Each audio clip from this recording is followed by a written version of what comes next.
we'll start with you. I'm Jim. My friends call me Jimmy. Okay. And I own a music store. I didn't really need to know that. It goes to my affiliation with the left. I love the arts.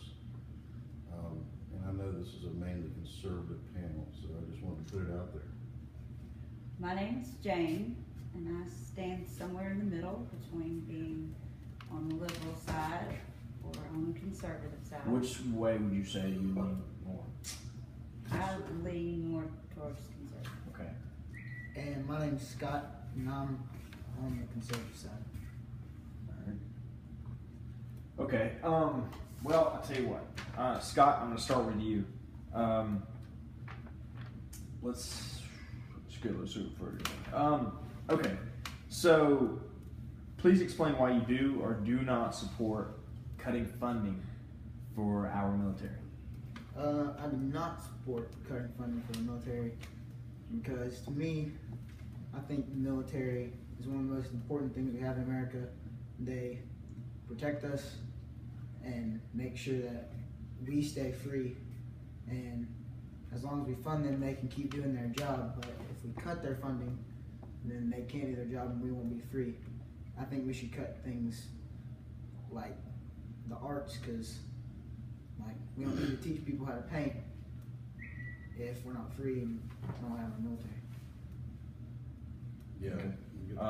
No, I'll give you a chance. So, Jim, go ahead and rebut. Well, let's fund the military so that we can just jam it down their throat, our form of freedom. I mean, that's just nuts. The arts is that's what makes us. That's what makes us human. It's just ridiculous. So We're you spending that much money on. Can you please explain why you feel that our funding towards, I'm assuming the humanities and arts section is more important than our defense? That's what makes us different from animals, is the fact that we can create art, we can sing, we can play musical instruments. Anybody can kill anybody, any animal can do that, and that's all we're doing. What if that funding was not just attacking and killing, but as far as our defense sector? That's all it does. So you don't think that our U.S. military has any play in defending our nation? I think the best defense is a good offense, and that's what we do as a country, and I think it's ridiculous. All right. Jane, I'd like to hear your opinion on that. Well, I think that it's very important for us to have a strong military stance. I think that is what has made America. I do understand his point as far as, you want to be human, and you want to have some compassion, and you don't want to just go sticking your nose in other people's business and killing people that are unnecessary, but I feel like it is important for us to have a sound military presence, and in order to do that, I feel like you have to have the funding to do that. I don't necessarily think the funding has to come out of the arts and humanities. There could be other places you can cut. Okay. What would you suggest?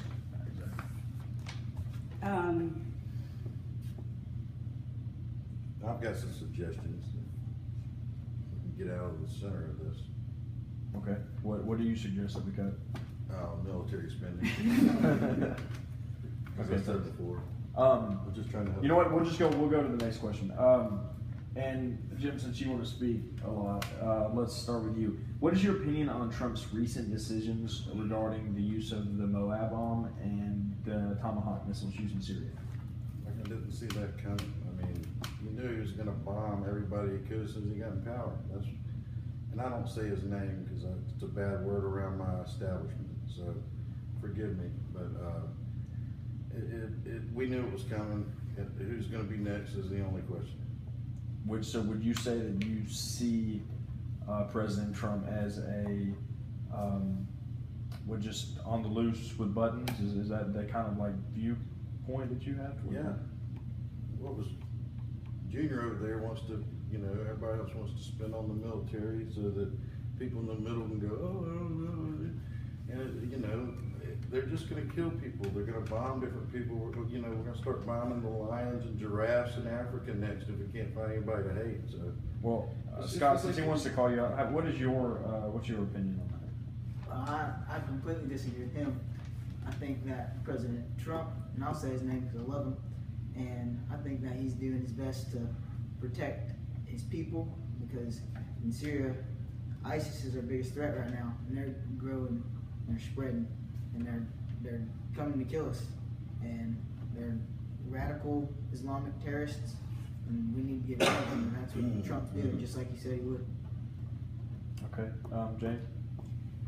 Well, I think that what he did was, I don't think that he's a button pusher. I think that he actually just gave control to his generals and told them, go win the war on ISIS. And I think that is important, because I do believe that they are coming over, and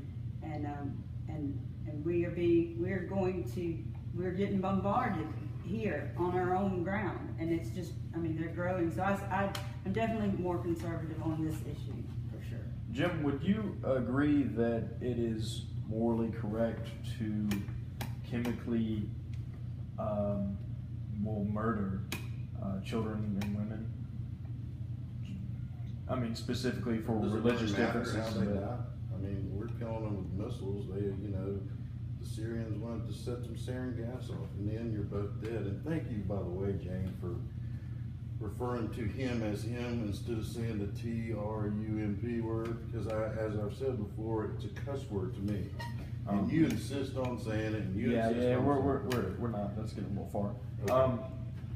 Scott, seeing how his basic argument is the fact that what makes us responsible. So I'm going to ask you that question. What, as the U.S. government and our U.S. nation, what makes us the ones responsible for going over there and for lack of a better word, what's making us imply our morals and our moral standing on Syria?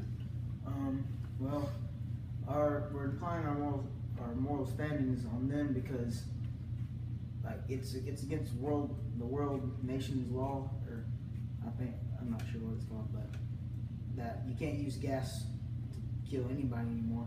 Chemical weapons that's bad.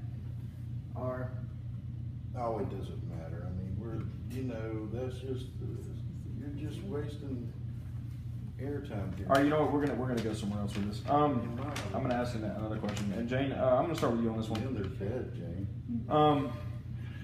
What do you believe the federal government should do to limit the impact of global climate change? I think that they're doing a pretty good job regulating a lot of different things. I think I know that I'm not for big government having their hands in everything, but I do think it's important for them to research and to look and to try to find places where they can to help our environment. And if it's Oh, this is getting sick to me. Can I, do I get to say anything? When it's your turn, Scott, we're gonna go to you first. Well, I think that it's not particularly the government's job to regulate the global warming. That's hadn't been proven. It's just the liberal blowing air about problems that don't really. Been outside the No, day, no. Scott, it's pretty hot. That's because the sun's out. And I think that the government should focus more on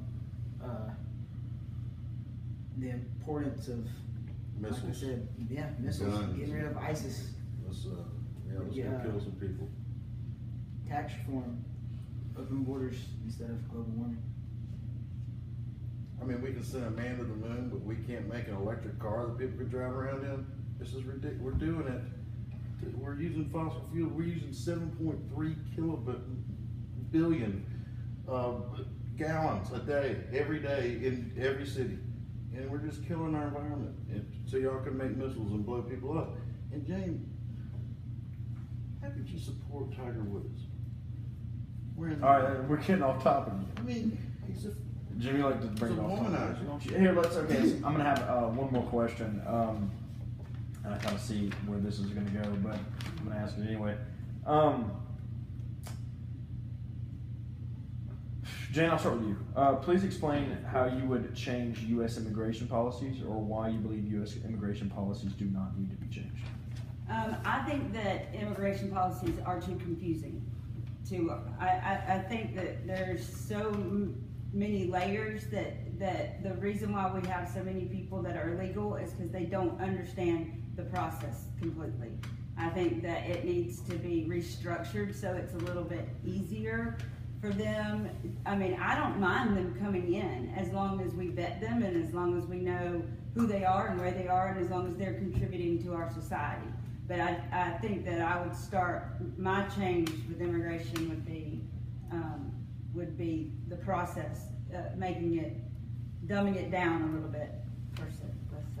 Yeah, you did dumb it down, Jane. I mean, you're an immigrant. We don't own this country.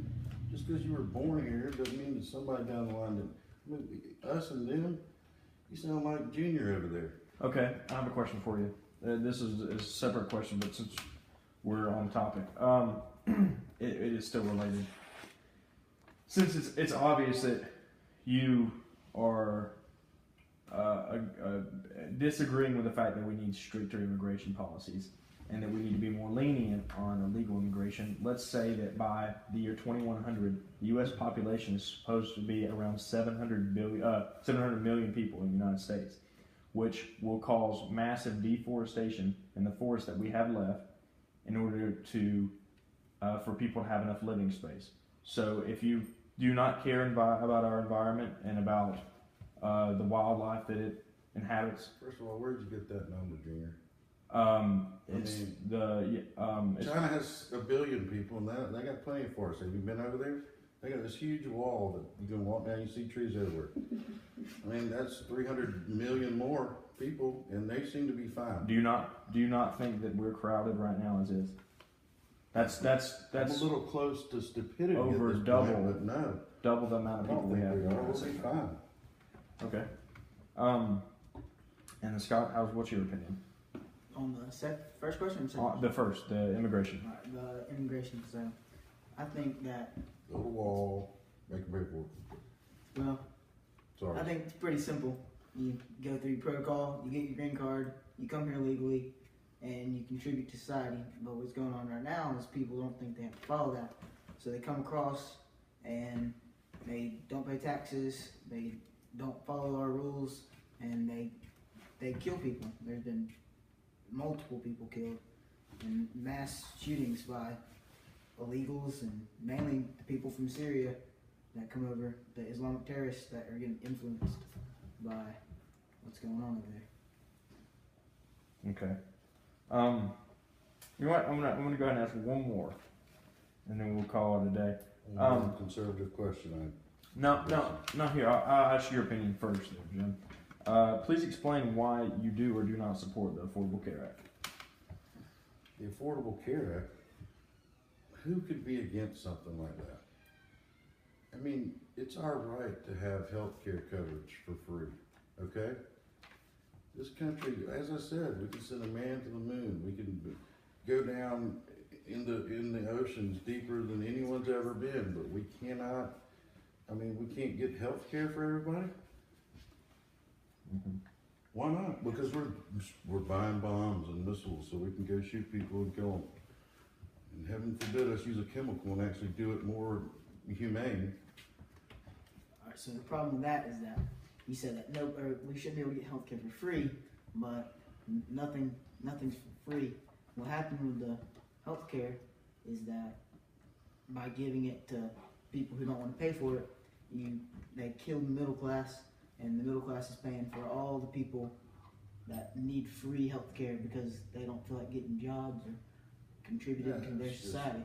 That's just one of the dumbest things I've heard today. I mean, do you have anything other than water at this kind of thing if you have to sit next to this? Jane, I'm gonna ask your opinion. I think it's a wonderful idea for everybody to have health care. I would love for everybody to have health care, and I wish they could figure out a way for it to work for everybody. My biggest complaint is I don't think it should have been a tax. If you decided not it should be your right to, if you want to have health care or